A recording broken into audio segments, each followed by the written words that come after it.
Apoyamos a Valencia cuando la America's Cup era solo un sueño.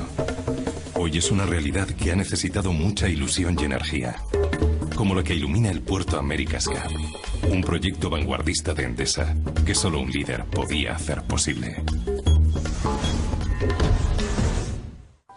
Corría el año 1950 y más concretamente el día 25 de junio, cuando las fuerzas de Corea del Norte invadieron el territorio de Corea del Sur.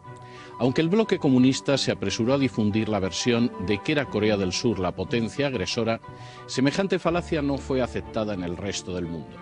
En poco tiempo, la Organización de las Naciones Unidas constituyó una fuerza de defensa que fue enviada para contener la ofensiva. La guerra se extendería a lo largo de 3 años y en el curso de la misma, el mundo incluso se vio colocado al borde del holocausto nuclear. Sin embargo, a la conclusión del conflicto quedaba la sensación de que todo había terminado en tablas. Y, por supuesto, en el norte de Corea seguía existiendo una dictadura. A más de 50 años de distancia, ni ha desaparecido ni ha dejado de ser una amenaza.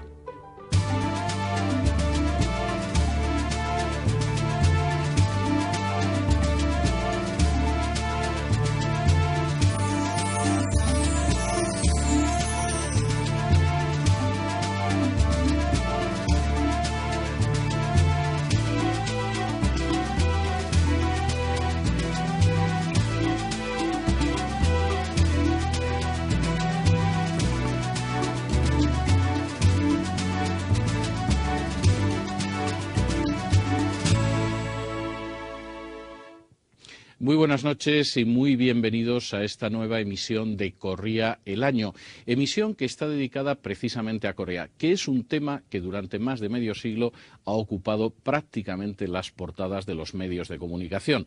Para muchos, Corea no es ni más ni menos que aquella nación en la que se llevó a cabo una guerra hace ya más de medio siglo, guerra que ha dado lugar desde a magníficas películas como El casco de acero de Fuller o a series de televisión como MASH. Para otros, Corea, por el contrario, sería esa nación que continúa dividida y que al menos en su dictadura, en la dictadura que ocupa el norte de la nación, sigue siendo un peligro de amenaza nuclear. Bueno, pues vamos a intentar abordar todos estos temas aquí en Corría el Año desde una perspectiva histórica y analítica en los próximos minutos. Y para ello, como siempre, contamos con 2 invitados, en este caso, invitadas. A mi izquierda está doña Gracia Abad, que es profesora de la Universidad Antonio de Nebrija, pero que también es miembro de la UNISCI. Bueno, aclare a nuestros telespectadores qué es la UNISCI. Bueno, pues la UNISCI es la Unidad sobre Seguridad y Cooperación Internacional. Trabajamos ya desde el año 89 en temas relativos a precisamente la seguridad internacional y la cooperación en estas cuestiones. Estamos en la Universidad Complutense de Madrid y en concreto sobre la cuestión de la península coreana y de Corea del Norte en particular. Hemos realizado un buen número de trabajos, tanto publicaciones electrónicas como publicaciones en soporte físico, incluso se han realizado sobre este tema tesis doctorales de relevancia en el marco de del Instituto de Investigación. Bueno, evidentemente doña Gracia lo ha explicado muchísimo mejor de como yo lo podría haber explicado. Además, nuestra siguiente invitada aquí a mi derecha, que es Eun-Suk Silvia Yan, también pertenece a la UNISCI. Muy buenas noches. Buenas noches. Bueno, y además es del Centro Español de Investigaciones Coreanas. Es curioso que haya un Centro Español de Investigaciones Coreanas, ¿no? Sí, pero así ayuda a hacer comprender o saber sobre Corea en España. Muy bien, yo tengo que plantearles la primera pregunta antes de que pasemos al documental. Comentaba yo al presentar este programa que en el año 1950 se produce esa invasión de Corea del Sur por parte de las Fuerzas Armadas de Corea del Norte. La cuestión es cómo existían ya 2 Coreas precisamente en 1950. ¿Qué es lo que había llevado a que Corea estuviera dividida en 2 bloques? Cualquiera de ustedes. Pueden ser las 2 también, ¿eh? Siempre que no hablen a la vez, perfectamente. Pues después de la Segunda Guerra Mundial, Corea obtuvo la independencia desde Japón, 1945 en agosto. Pero desde este momento la guerra de justo antes de obtener independencia coreana, la guerra de Segunda Guerra Mundial en Asia no ha terminado. Pero en Europa la guerra ya ha terminado. Lo que pasa, las tropas de Estados Unidos no podían moverse tan rápido a Asia. Entonces, en este momento, Unión Soviética era aliado de Estados Unidos. Le han pedido que entrara a la guerra de Asia para compensar luego económicamente. Entonces, Unión Soviética ha decidido entrar a la guerra de Asia. Lo que pasa, Estados Unidos no ha previsto que la guerra de Asia terminaría tan pronto después de las dos bombas en Japón. En este momento, ya de Unión Soviética empezó a entrar al territorio de Corea del Norte y no llegaba a un acuerdo para parar de tropas Unión Soviética, completaría teniendo todo control por Unión Soviética. Entonces, Estados Unidos le ha pedido rápidamente al gobierno de Unión Soviética a parar por la mitad de la península y con la condición de pagar económicamente después de la de Corea. Entonces, Unión Soviética en este momento que necesitaba ayuda financiera de Estados Unidos, entonces lo aceptó. Y en este momento, entonces, Estados Unidos ha dado un orden de que decidiera la mitad de península por paralela, entonces, a 38, solamente media hora que, para cortar y dividir en dos partes. Así que han decidido dos oficiales de Estados Unidos. Uno sería luego jefe de ministro de Estado, secretario de Estado, y luego otro comandante de Estados Unidos. Han decidido paralelo 38. Eso fue el origen de la división de Corea, 48. Y luego los dos partes de Unión Soviética y Estados Unidos no han llegado a un acuerdo para tener un país unificado, porque ya empezaron la Guerra Fría y los dos países de aliado ya estaban rompiendo. Entonces, ninguno de los países querían ceder otra parte a la otra política. ¿La razón es la Guerra Fría entonces? Sí, claro, evidentemente, y aún hoy se considera que sigue siendo uno de los últimos reductos de la Guerra Fría, junto con el caso probablemente de Taiwán, ¿no? El conflicto con la República Popular China. ¿Cuba? Cuba, por supuesto. Estaba pensando evidentemente en Asia-Pacífico. Sí, efectivamente, la idea clave creo que se ha resaltado, que es la de que es desde 1948, desde la fecha en la que realmente se puede considerar la península como realmente dividida o claramente dividida, ¿no? A los lados de ese paralelo 38, efectivamente. Bueno, añadir que quizás efectivamente la división es a lo largo de esas dos líneas, ¿no? El control, digamos, el apoyo de la Unión Soviética y más tarde también de la República Popular China a la parte norcoreana y el apoyo de los Estados Unidos a Corea del Sur. Esas son las constantes que nos vamos a encontrar, bueno, posteriormente también, pero sobre todo entre el 48 y el 50. Vamos a hablar de ello después, pero antes entramos en la segunda parte de nuestro programa, de nuestro Corría el Año de esta noche, que es precisamente el documental, un documental que se acerca a esa Corea dividida como consecuencia de la Guerra Fría y que sigue siendo, como apuntaba una de nuestras invitadas hace unos instantes, uno de esos últimos residuos de la Guerra Fría. Vamos al documental. Muy buenas noches de nuevo, ya estamos de regreso de esa segunda parte de nuestro programa que constituye el documental y vamos a entrar en el debate para discutir algunos de los aspectos históricos también de actualidad del tema que toca esta noche, de esa Corea que permanece dividida a más de 50 años de la Guerra de Corea. Yo tengo que plantearles una primera pregunta que realmente no deja de ser curiosa. Corea no es el único país que queda dividido como consecuencia de la Guerra Fría, por ejemplo Alemania Alemania queda dividida también en dos naciones, por un lado la República Democrática Alemana, por otro la República Federal de Alemania, pero en el caso de Alemania se respeta esa división, es decir, no hay ningún intento por parte de la Unión Soviética de absorber el otro pedazo de Alemania. ¿Por qué en el caso de Corea sí hay un intento de Corea del Norte de apoderarse de esa zona situada al sur del paralelo 38? ¿Qué es lo que hace que aquí cambie el comportamiento del bloque comunista? De nuevo, cualquiera de ustedes. Teóricamente, usted sabe muy bien, Corea está en la guerra todavía. Entonces, Corea del Norte, si quiere invadir otra vez, puede hacer. Pero nuestra situación no es igual como de Alemania, porque ellos han tenido acuerdos de paz y hubo reconciliación y intercambios de culturas y economías antes de la unificación. Pero en Corea, hasta ahora estamos empezando poco a poco intercambios culturales y también económicos, ¿no? Pero antes, apenas unos años, no hubo estos gestos, intercambios. ¿Por qué se produce esa invasión de Corea que, por ejemplo, no se da en el caso de Alemania? ¿Qué hace que la Corea de 1950 sea distinta, por ejemplo, de la Alemania de 1945? Yo creo que hay varias diferencias fundamentales. La primera, efectivamente, no hay una paz realmente, hay un armisticio que ni siquiera es completo. Y de hecho se sigue diciendo, es una frase reiterada, ¿no?, en los libros de texto, que la guerra no ha terminado y que efectivamente sigue abierta, siguen estando formalmente, legalmente en guerra.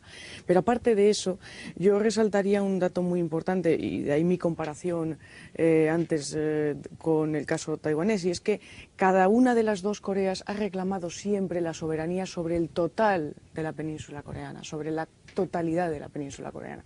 Claro, eso, a mi modo de ver, es quizá la cuestión clave para entender por qué se podía producir algo que en el caso alemán estaba mucho más delimitado, ¿no? La delimitación de las zonas de influencia tras la Segunda Guerra Mundial o al final de la Segunda Guerra Mundial, en el caso europeo fue mucho más claro que lo que ocurrió con la península coreana. Y había un acuerdo internacional al respecto, que no se produce en el caso de Corea. Efectivamente. ¿Cómo es esa invasión de Corea en 1950?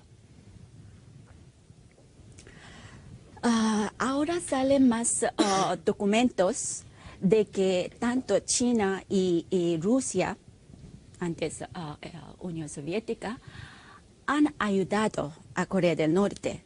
Durante la Guerra Fría, claro, no han salido estos documentos de Unión Soviética, entonces no podíamos verificar realmente si esos dos países han ayudado o apoyado a Corea del Norte. Lo que pasa, Corea del Norte ha preparado desde 1948, justo establecieron República Popular Democrática de Corea. Porque en este momento Corea del Norte estaba más preparado de ejército, mientras Corea del Sur estaba bastante débil. Y además, Estados Unidos, cuando decidieron retirarse sus tropas que estaban en Corea del Sur, han dejado o han llevado todos equipos importantes para la defensa de Corea a Estados Unidos, porque presidente Lee estaba diciendo que Corea del Sur, como es un único gobierno reconocido por la Unión de Naciones Unidas, porque han tenido una elección con vigilancia de la Unión de Naciones Unidas, entonces reclama ese único país de Estado legítima de la península coreana. Así, el presidente Lee, sabiendo que él en Corea del Sur no estaba preparado o tiene capacidad de invadir a Corea del Norte, pero por hablar, ha dicho que Corea del Sur tendría que unificar a Corea del Norte. incluso por la fuerza. Entonces, Estados Unidos, para evitar una guerra en la península coreana, han llevado todas fuerzas o equipos importantes estaba en la parte del sur. Así, Corea del Norte supo que cuando invade a Corea del Sur, ganaría la guerra. Y además, justo antes de la guerra de Corea en febrero, en este momento, secretario de Estado Acheson dijo claramente que Corea del Sur estaba fuera del perímetro de protección de Estados Unidos en Asia. Entonces, después de esto, seguramente Corea del Norte tenía garantía de que Estados Unidos no vendría a apoyarse a Corea del Sur. Esa es una de las razones. Entonces, con apoyo de China y Rusia y sus ejércitos preparados para invadir a Corea del Sur, y Corea del Sur estaba en capacidad mucho más limitadas. Entonces, el día 25 de junio invadió a Corea. Es curioso que yo recuerdo mi sorpresa de esto hará unos veintitantos años, cuando leyendo un libro publicado en la Unión Soviética sobre la guerra de Corea, descubrí que ellos decían que Corea del Sur había atacado a Corea del Norte, y era algo que a mí me llamó enormemente la atención, ¿no? Entonces era un libro que hablaba sobre todo de la política norteamericana en Asia, pero uno de los aspectos de la política era que Corea del Sur, y yo no podía prácticamente creer aquello. Formaba parte, lógicamente, de la propaganda del bloque comunista. Y es curioso que Gorbachov, una de las primeras cosas que contó es que Corea del Norte había atacado a Corea del Sur, y la población soviética no podía creerlo después de tantos años. Bueno, ¿cómo se produce esa invasión de Corea del Norte hacia Corea del Sur? Bueno, efectivamente, es Corea del Norte la que se decide, ¿no?, a invadir Corea del Sur, sobrepasando ese límite del paralelo 38, en torno al que en los años siguientes se van a producir efectivamente los movimientos constantes, ¿no? Las idas y venidas a través de ese paralelo van a ser las que van a ir marcando los distintos episodios de la guerra de Corea. Y en una guerra de Corea que, por otra parte, como ya apuntaba mi colega, en más de una ocasión estuvo a punto de ganar Corea del Norte. Una de las razones que sin duda llevaron desde el primer momento a Occidente y a las propias Naciones Unidas, más allá de lo que pudiera decir el bloque comunista, a constatar, ¿no?, el apoyo con el que contaba por parte de la Unión Soviética y sobre todo de la República Popular China, como decía yo antes, Corea del Norte, ¿no? Vamos a ir por partes. Se produce esa invasión en junio, el 25 de junio de 1950, de Corea del Sur. Las Fuerzas Armadas de Corea del Norte pasan el famosísimo paralelo 38, que daría lugar a historietas, a películas, a novelas, etcétera. ¿Cómo es la reacción internacional en ese momento? Es decir, ¿cómo reacciona la comunidad internacional cuando Corea del Sur es invadida militarmente? Es que en este momento Estados Unidos tenía una fuerza enorme en la política internacional. Entonces, Estados Unidos, también Unión Soviética tenía bastante influencia, como eran ya empiezan dos bloques en geopolítica, ¿no?, o política internacional. Lo que pasa, Estados Unidos ha decidido rápidamente a intervenir a la guerra de Corea. ¿Por qué? ¿Por salvar península coreana? No. Es porque no quería perder península coreana, asiático. Sí, como cliente de su política capitalista. Ahora, como está empezando la Guerra Fría, ni Estados Unidos ni Unión Soviética quería perder uno de sus clientes en cada zona del continente. Entonces, nada más saber, porque en este momento presidente Truman estaba en Missouri en fin de semana, pasando fin de semana, entonces recibió las llamadas en la madrugada Entonces decidió volver a Washington inmediatamente y convocar reuniones tanto en su gabinete y luego pidió una reunión en las Naciones Unidas. Entonces decidió entrar a la guerra de Corea. Y lo que pasa en un momento dado en las Naciones Unidas, Unión Soviética no ha participado en reunión del Consejo de Seguridad por protesta de que China no estaba admitido en Consejo de Seguridad. Estaba la China, lógicamente, de Chiang Kai-shek, sí. no Entonces, la China de Mao Zedong. Claro, sí. la historia es como es, entonces podía pasar esa resolución para intervenir a la guerra de Corea, tropas de las Naciones Unidas, porque no hubo voto de veto de Unión Soviética.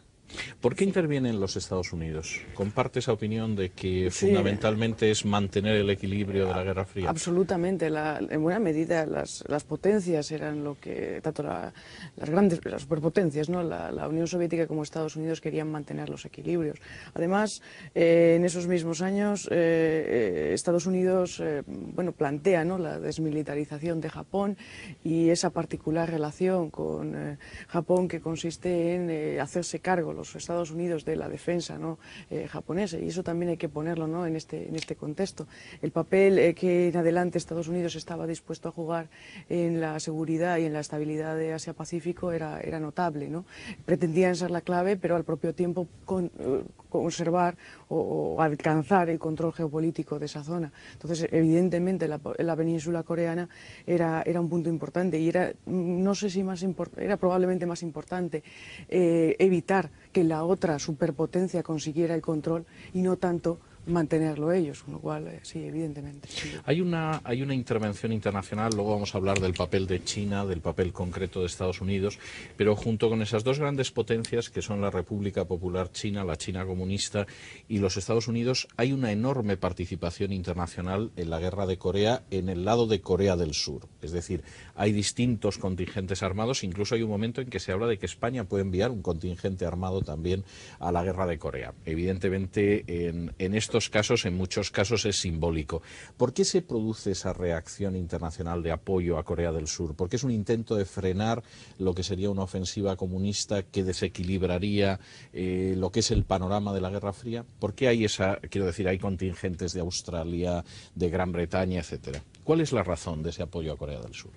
Yo creo que en este momento los países que han decidido entrar a la guerra de Corea no han tenido idea de parar del comunismo, sino simplemente han visto la invasión de Corea del Norte no es justo. Por ejemplo, en este momento los países internacional han decidido entrar por siendo aliado de Estados Unidos, pero también hay países neutrales, ni comunista ni democrática. Así que fue una cooperación o alianza por propias justificaciones. Y además, eso fue el primer envío de tropas de Naciones Unidas a una guerra internacional. ¿Por qué intervienen esas otras naciones? Sí, yo efectivamente me quedo casi con lo último, ¿no? Es decir, es el primer envío de tropas de Naciones Unidas a un conflicto internacional. Pero ¿por qué? ¿Y cuál es la situación? Claro, es que hay que darse cuenta de que el sistema de Naciones Unidas, que hoy empieza a tener problemas y que se habla de... Bueno, ya lleva teniendo problemas décadas. Ya lleva teniendo problemas. Pero vamos, ahora se empieza a decir que efectivamente no queda más remedio que reformarlo con todas las dificultades que ello comporta, etcétera, etcétera. Era entonces muy joven, acababa de nacer, se acababa de firmar la Carta de San Francisco. Y efectivamente una de las ideas fundamentales de esa Carta de San Francisco es prevenir las agresiones de unos estados de la sociedad internacional contra otros. Entonces, efectivamente, solo unos años después de la firma de esta Carta de San Francisco, del comienzo del funcionamiento de las Naciones Unidas, después de lo que supuso, ¿no?, el fracaso de la Sociedad de Naciones, efectivamente nos encontramos con el primer escenario donde se puede aplicar directamente aquello que se había estado hablando. Efectivamente, la reacción de la comunidad internacional es, bueno, pues para esto estamos, ¿no? Esto era de lo que estábamos hablando. Estaba muy reciente todavía todos los episodios de la Segunda Guerra Mundial y de todos los acuerdos que se alcanzan al final de ella, y yo creo que ese es el escenario desde el que hay que entender ese envío, efectivamente, no tanto, o sea, no solo desde la división de bloques, ¿no? Que quizá a partir precisamente del final de la Guerra de Corea sería más clara y más enconada. Yo creo que es una década casi, ¿no?, de transición, ¿no?, mientras se está asentando el contexto internacional. Era muy pronto todavía para ver clara esa división de bloques. Hay una elección además muy curiosa para el mando de comandante en jefe de las fuerzas aliadas de las Naciones Unidas en Corea, que es la elección del general Douglas MacArthur. Douglas MacArthur es un personaje con un enorme prestigio militar, ha sido el comandante de las fuerzas americanas aliadas en general durante la Guerra del Pacífico, ha sido gobernador en el Japón y ha realizado una serie de reformas extraordinarias dentro de lo que es el Japón. Hay quien dice que es el padre del Japón moderno después de ese periodo de gobierno, quizá de una manera un tanto exagerada, pero se afirma. ¿Cuál es el papel que va a representar MacArthur en esa guerra de Corea?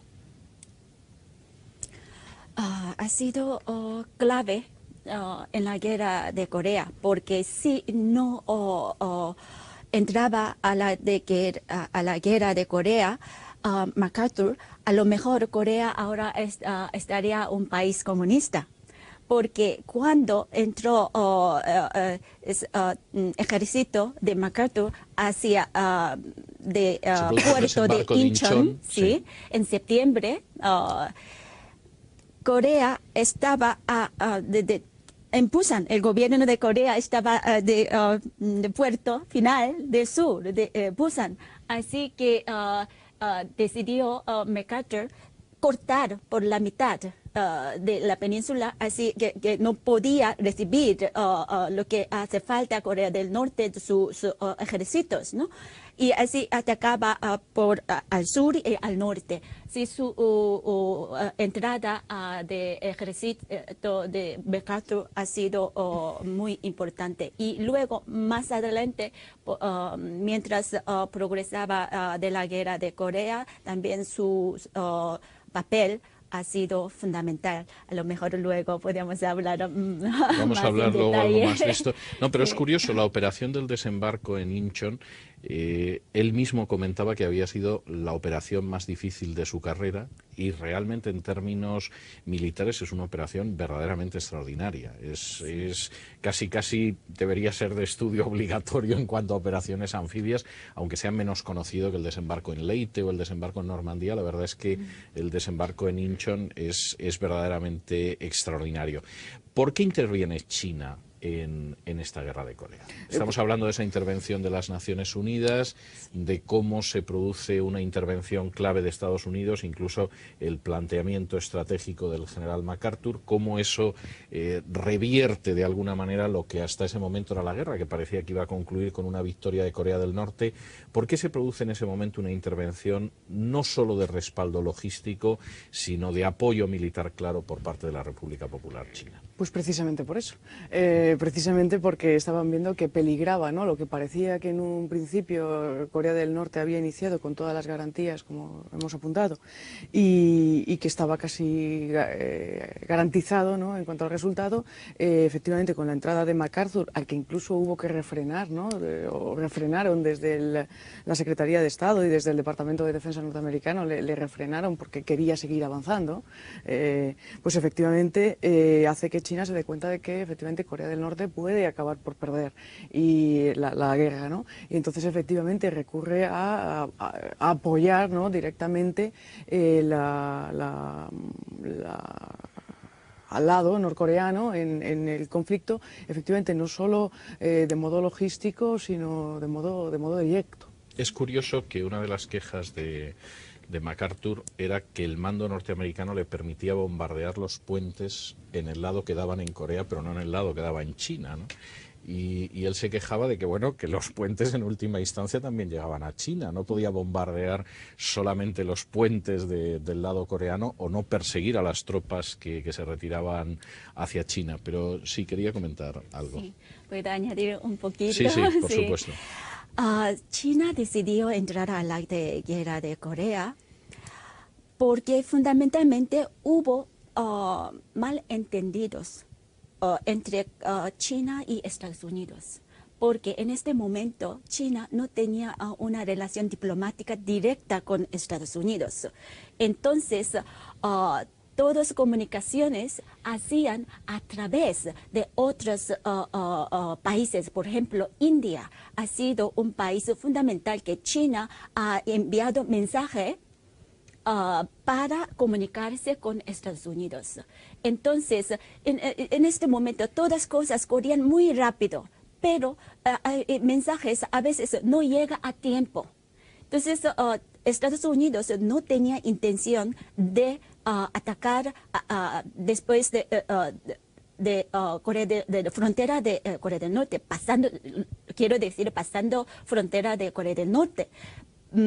Así China dijo que no acercara más de frontera Corea del Norte. Si llegaba el mensaje claro a China que Estados Unidos no va a atacar a territorio chino, no hubo intervención china. O sea, ¿usted cree que realmente la causa de la intervención china fundamentalmente es un malentendido con los Estados Unidos? Sí. Y el temor de que Estados Unidos atacara a China. Eso. Entonces, China ha ido su delegación a Nueva York en estos momentos para hablar directamente con Estados Unidos, pero ya MacArthur en este momento también hay un papel interesante, porque cuando administración Truman dijo a MacArthur, tiene un poder de maniobra de la guerra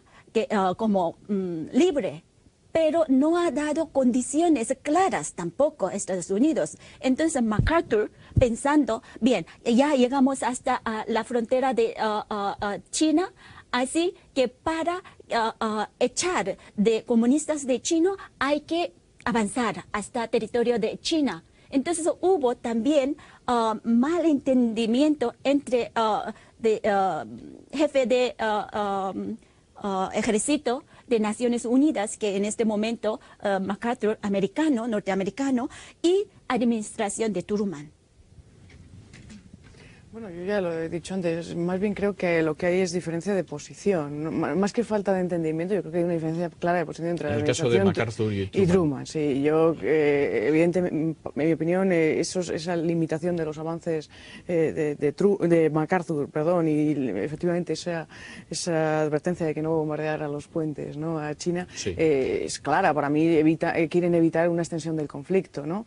En tanto que él efectivamente ve una posibilidad de avanzar y efectivamente contener el comunismo en China también. En ese punto estoy totalmente de acuerdo. Muy posiblemente porque China se había perdido para Occidente, ¿no?, en los años anteriores. Sí. Justamente también viene allí el origen de producir armas nucleares en Corea del Norte, porque Eisenhower luego, después de Truman, ha dicho China no paraba de avanzar en sus tropas, entonces utilizaría armas nucleares a su territorio. Vamos a llegar luego a ese punto. Estábamos con MacArthur, hay la famosa destitución de MacArthur absolutamente fulminante por parte del presidente Truman. John Gunther revelaría años después de la muerte de MacArthur que MacArthur recomendaba bombardear la frontera de China con armamento nuclear y haber creado una especie de cinturón nuclear para que China no hubiera podido seguir avanzando. Está el famoso discurso de MacArthur en West Point, famosísimo, en el que dice aquello de que los viejos soldados nunca mueren, sino que solamente se desvanecen, y llegamos a un punto muerto en la Guerra de Corea. La Guerra de Corea es extraordinariamente móvil, recuerda incluso casi a la Blitzkrieg durante esos primeros meses de guerra, primero con un avance extraordinario de Corea del Norte, después con un avance extraordinario de MacArthur, y en ese momento se produce un punto muerto. ¿Por qué llegamos a ese punto muerto en la Guerra de Corea? ¿Y en qué manera ese punto muerto es decisivo para el arreglo que se produce después en Corea? Entonces, cuando tropas chinas, 100.000 soldados, entraron a la guerra de Corea para ejércitos de Naciones Unidas y Corea del Sur, no hubo remedio, hay que retroceder. Entonces, en un momento dado, han llegado como status quo, de, más o menos de paralelo 38. Y en este momento Estados Unidos vio la posibilidad de dejar tal como está, dividido. Y China también ha visto. Entonces nuestra división en Corea no es nuestro deseo propio, sino por los países relacionados o que tiene intereses a la península coreana, tanto China, Rusia y Estados Unidos. Sí, evidentemente, y por eso señalaba yo antes que efectivamente se quiere evitar una generalización del conflicto. Llegados a ese punto, el mal menor es la estabilización en las zonas que hasta ese momento habían las zonas de control hasta ese momento consolidadas, que además coincidían efectivamente con las franjas a los lados del paralelo 38. Y efectivamente se llega a una situación en la que para las dos bueno, para la superpotencia y para la República Popular China era más conveniente el mantenimiento del statu quo, al menos por el momento, que tratar de seguir avanzando, ¿no? Porque eso efectivamente podía haber acabado en un conflicto nuclear. Sí. Bueno, pues hemos llegado a un punto muerto en la Guerra de Corea, hemos llegado también a nuestro descanso en Corría el año. Pero regresamos enseguida y seguimos con lo que fue esa Corea después de la guerra, con lo que ha sido después la nuclearización, con los riesgos de un enfrentamiento nuclear y con lo que es la situación actual. Enseguida.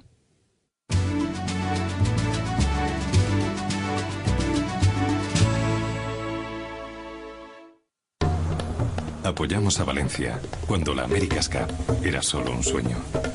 Hoy es una realidad que ha necesitado mucha ilusión y energía, como lo que ilumina el puerto America's Cup, un proyecto vanguardista de Endesa que solo un líder podía hacer posible.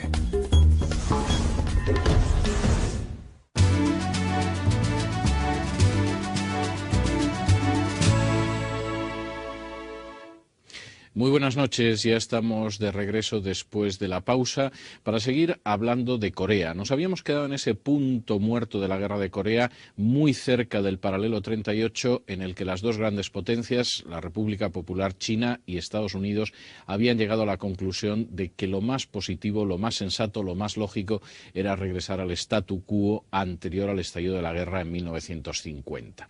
Precisamente estábamos en ese punto. Yo tengo que plantearles un par de preguntas antes de saltar a la posguerra.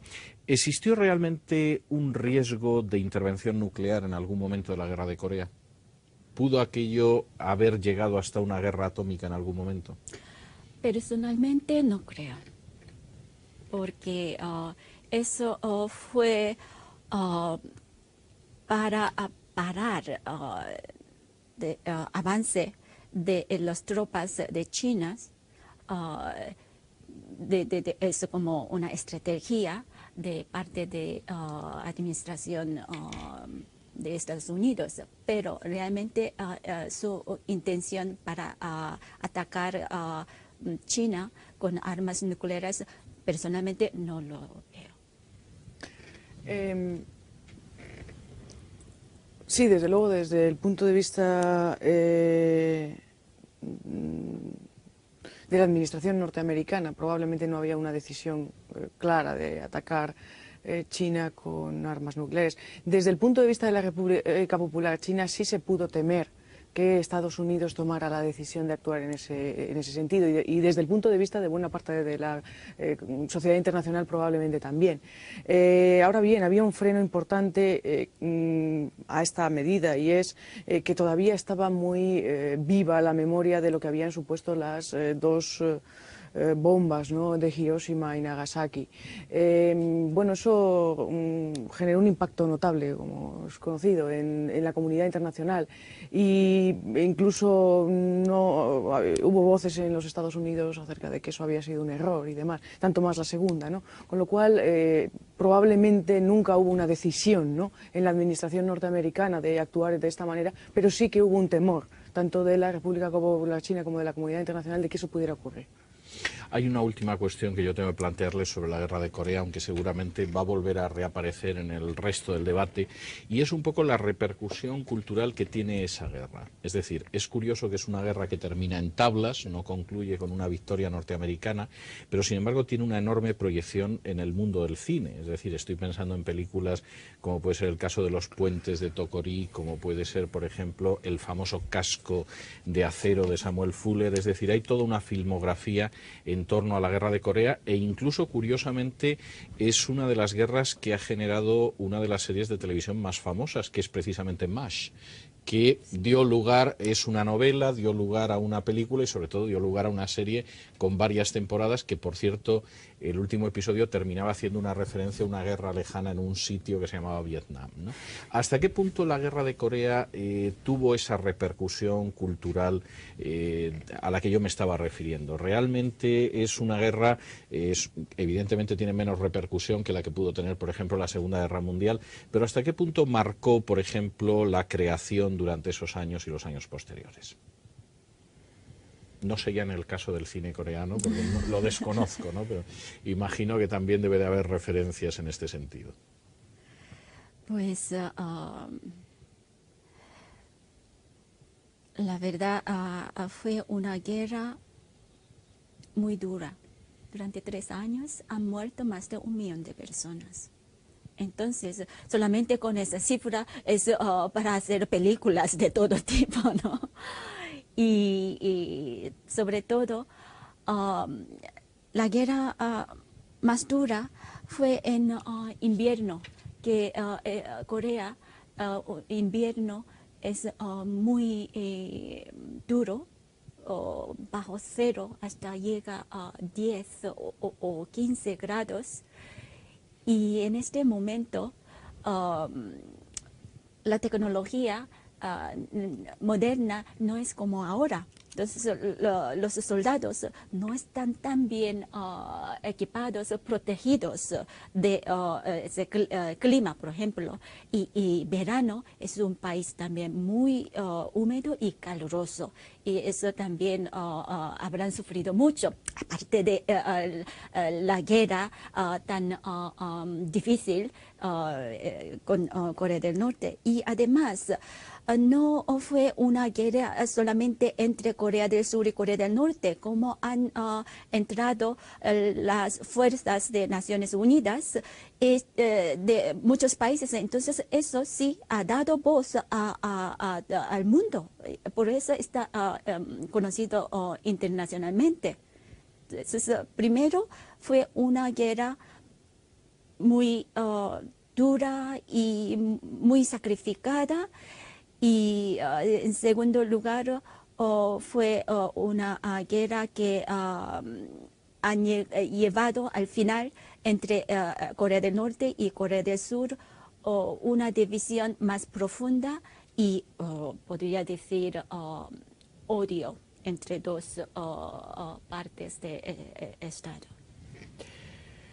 Bueno, el cine, como otras manifestaciones culturales, yo creo que se ha utilizado en buena medida como una forma de reforzar, ¿no?, los propios puntos de vista, los propios postulados, o de demostrar que uno tiene razón en esos conflictos.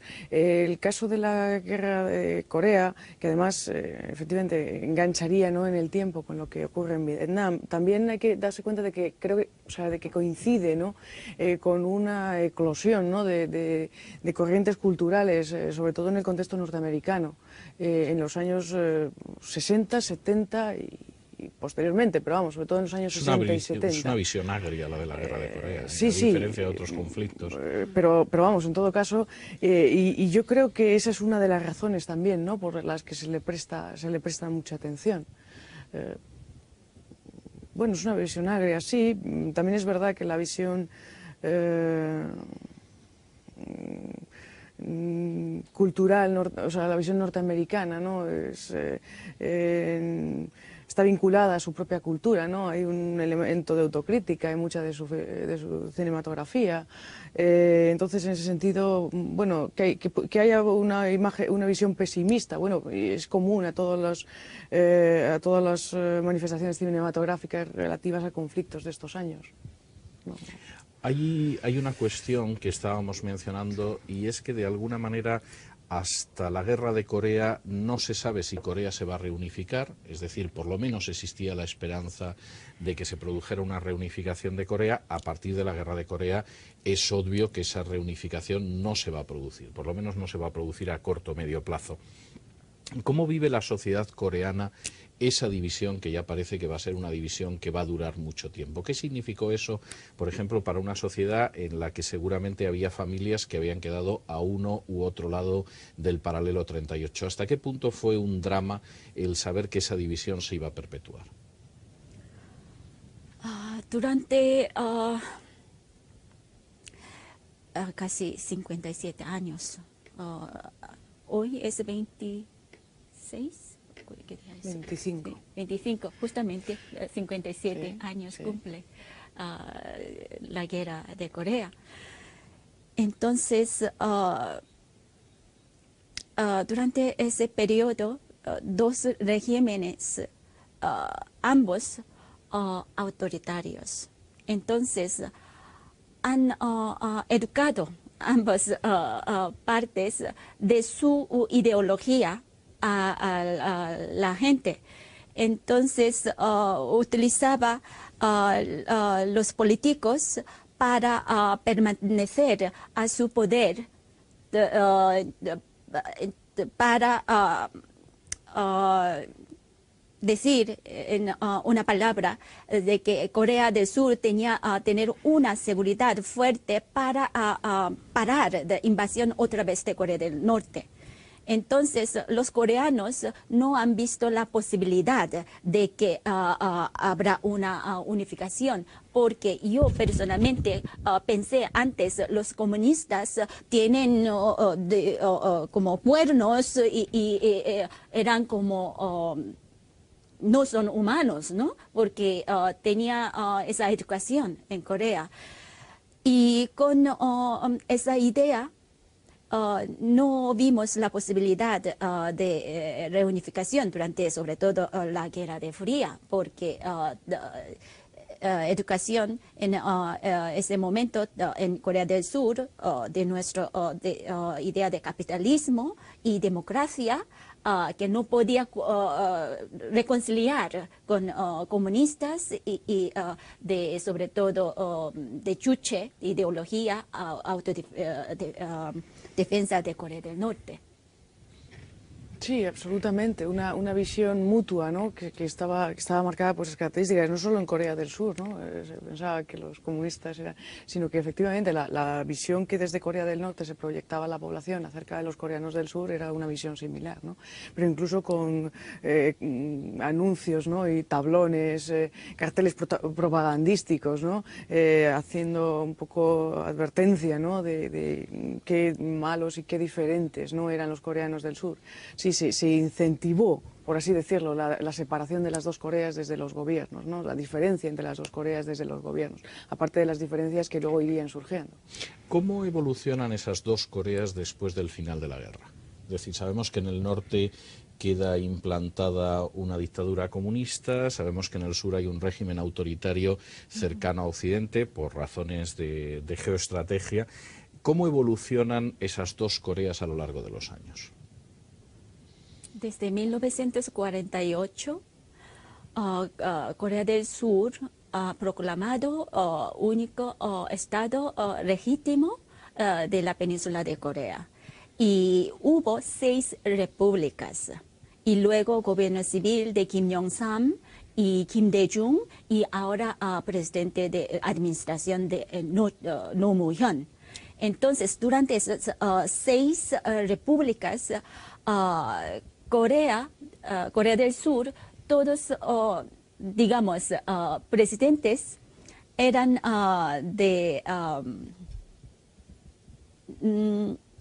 autoritarios. Entonces, para justificar su poder, ha utilizado sobre todo la unificación de Corea, y siempre cuando hay alguna crisis de política, entonces utilizaba ley de seguridad, diciendo que hay un peligro, riesgo de que Corea del Norte va a invadir a Corea del Sur.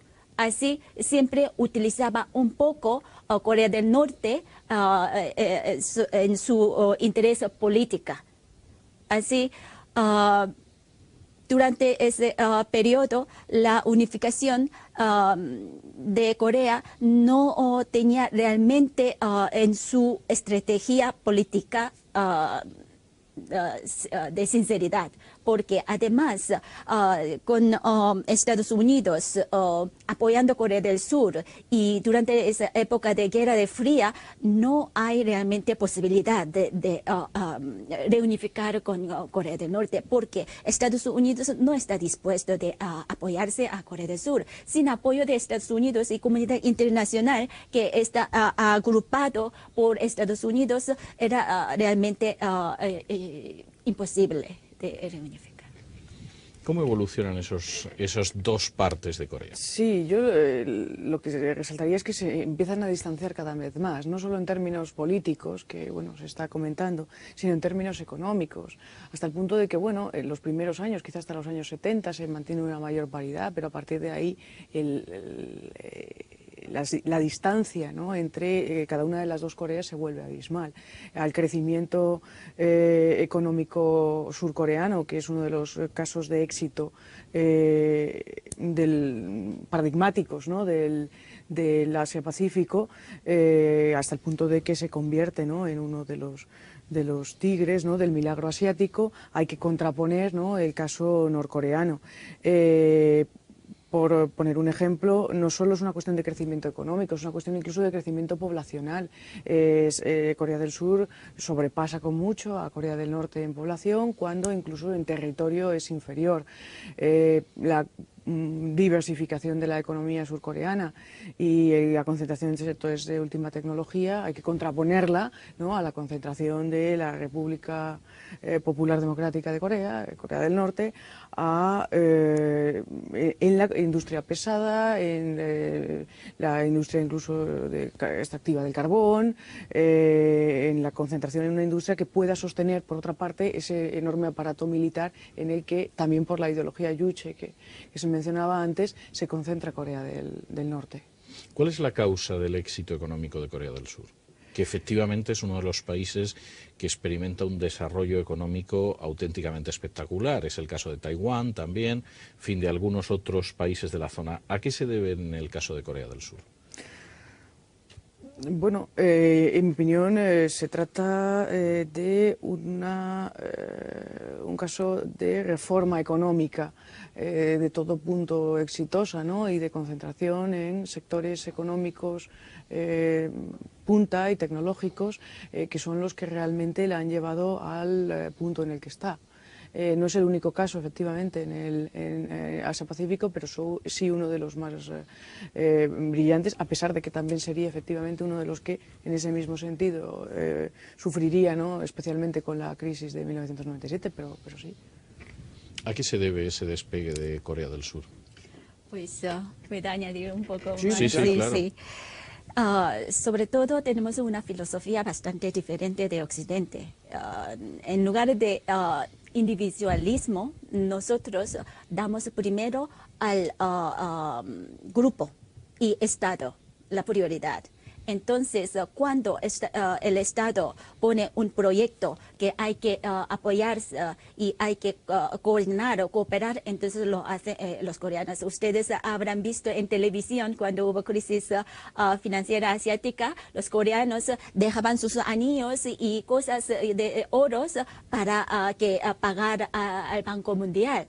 Eso fue un ejemplo de los coreanos cuando hay un plan de Estado para mejorar el país, entonces coopera. Y la educación de Corea es muy importante porque no tenemos recursos naturales para desarrollar económica fuerte. Entonces, el recurso fundamental para coreanos es la educación. Entonces, con esa educación podemos avanzar desarrollo económico.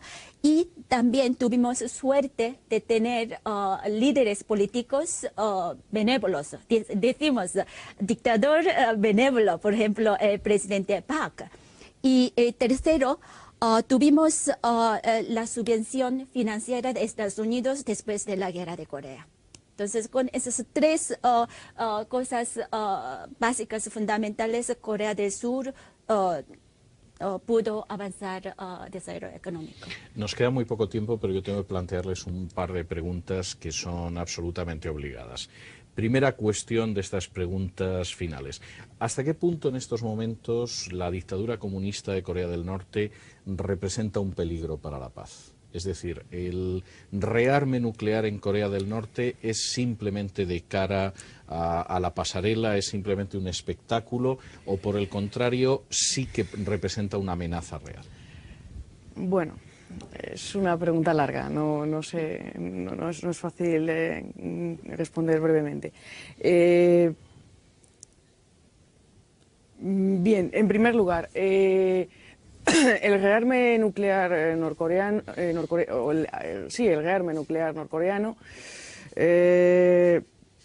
bueno, es ya para muchos una realidad, ¿no? Desde que parezca casi comprobado que efectivamente la explosión de la bomba que hizo en octubre de 2006 es cierta, a pesar de que no faltan expertos que aseguran todavía que no, que eso fue solamente una demostración de fuerza, pero que no fue realmente lo que todos creemos haber visto.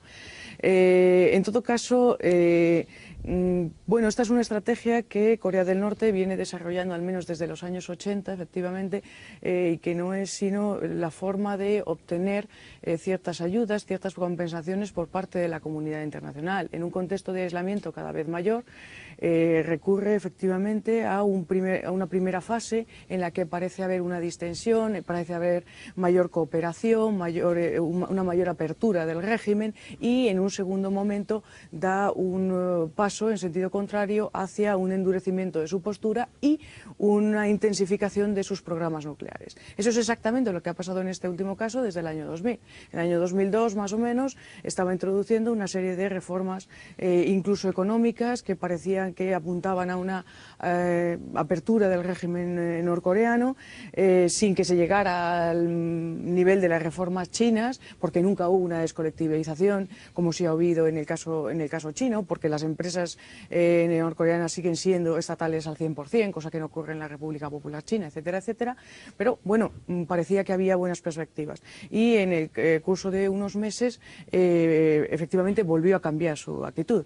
Empezó por declarar que era cierto que contaba con un programa nuclear que había seguido avanzando, y siguió ya en enero-febrero de 2003, cuando bueno, incluso Japón consideraba que estaba rota, ¿no?, la declaración de Pyongyang para la normalización de sus relaciones, y se consideraba también rotos los acuerdos en virtud de la desnuclearización de la península coreana y de la normalización de las relaciones entre las dos Coreas. Pues acabó por desmentir, ¿no? O sea, por retirarse, ¿no?, del Tratado de No Proliferación, lo que ya, bueno, abrió la crisis que tenemos en la actualidad. Ahora, ¿es esto un peligro real? Bueno, probablemente sigue siendo una estrategia, y lo único que quiere es, parece que ahora estamos en vía de conseguirlo, nuevamente una ayuda energética, una ayuda alimentaria, una ayuda de distinto tipo por parte de la comunidad internacional. El problema es que esta es la misma situación que tuvimos en 1994 cuando se firmó el Acuerdo Marco. y nos ha durado 8 años. ¿Cuánto va a durar ahora? Porque si es un nuevo pulso simplemente para conseguir ayuda y poder sobrevivir, da que pensar que probablemente no estamos en riesgo de un conflicto real, no estamos en riesgo de una agresión norcoreana con armas nucleares ni nada por el estilo, pero sí que no va a durar el posible acuerdo todo lo que sería deseable. Otro peligro, bueno, un error de cálculo, ¿no? Que Corea del Norte realmente pudiera sentir en un momento determinado que eso que siente como potencial amenaza por parte de los Estados Unidos hacia su integridad es una realidad y reaccionara de una forma equivocada, no midiera y efectivamente entonces sí se produjera un ataque. Ese sería el peligro. Tengo que plantearles la última pregunta. Tienen 1 minuto cada una para intentar responderla y tiene que ver un poco con regresar al punto de inicio del programa. ¿Existen posibilidades de que Corea vuelva a ser una nación reunificada, como ha sido el caso, por ejemplo, de Alemania o el caso de Vietnam, de que pueda reunificarse en un futuro a medio o largo plazo? Espero que sí. Y seguro que sí, pero no inmediatamente. Yo podría decir, al menos tardará más de 10 años. Sí, hay posibilidades de que vuelva a ser una nación, probablemente vuelva a ser una nación, pero tardará. Hay mucha distancia entre las dos Coreas, también económica, el coste para Corea del Sur... Eso pasaba con Alemania también. Sí, pero hay una diferencia notablemente mayor entre ellas y sí, llevará mucho tiempo, aunque hay que decir que en el conjunto de todos los actores implicados en la crisis actual son Corea del Norte y Corea del Sur quienes probablemente mantienen unas relaciones más razonables, ¿no? Mucho mejores de las que mantienen, por ejemplo, Corea del Norte y Japón. Sí, es posible una reunificación, pero desde luego tardará tiempo, sí, al menos 10 años. ¿Podría decir solo unas palabras? Brevemente, sí. Ahora me gustaría que los dos Coreas que llevan el tema de la unificación, en lugar de los países internacionales implicados a la política de península coreana, por ejemplo, Estados Unidos y China y Rusia, no podemos negar que necesitamos sus cooperaciones, pero desde ahora los dos países Coreas que tienen que llevar el asunto con más importancia. Muy bien, pues muchísimas gracias, doña Eun-suk, doña Gracia, por estar con nosotros en esta noche. Y nosotros llegamos a la parte final del programa, esa parte en la que después de haber contemplado el documental, después de haber asistido al debate, les decimos, y ahora léanlo.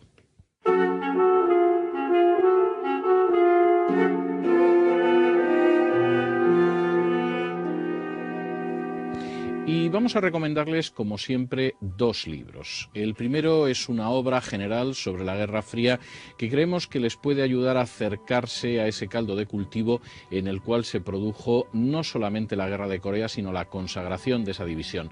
Nos estamos refiriendo a la Guerra Fría de Pawłowski.